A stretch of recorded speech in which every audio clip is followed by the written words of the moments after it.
आंधळ दळतं आणि कुत्रं पीठ खातं अशा अर्थाची म्हण विद्यमान सरकारला चपखल बसते। कोणत्या ना कोणत्या कारणास्तव समजा तुम्ही विजेचं बिल भरलं नाही तर वीज खाते तुम्हाला किती मुदत देते? फार तर 4 महिने अथवा 6।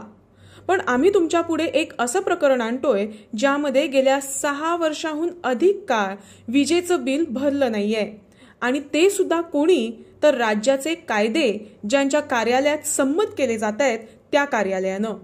सचिवालय सचिवांच्या ताब्यात असलेली सरकारी वसाहतमधील फ्लॅट क्रमांक D13B सांतिनेस पणजी यांच्या नावानं आलेलं हे बिल पहा।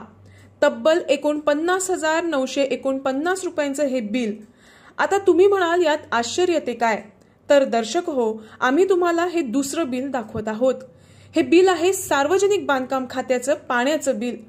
तुम्हाला नीट कळावं यासाठी आम्ही ग्राफिकद्वारे दाखवत आहोत। नीट निरखून पहा।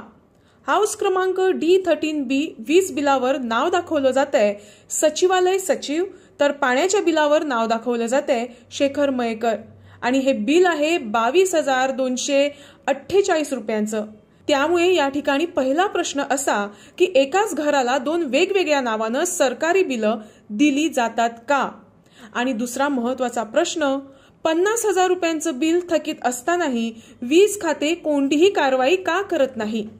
सर्वसामान्य व्यक्तीच्या घराचं कितीही कमी रकमेचं बिल देणं असल्यास वीज खाते म्हणा अथवा सार्वजनिक बांधकाम खात्याचे अधिकारी तातडीनं कारवाई करून वीज आणि पाणी तोडून टाकतात। मात्र या प्रकारात हेच अधिकारी कोणतीही कृती करत नसल्याचं स्पष्ट होते आहे।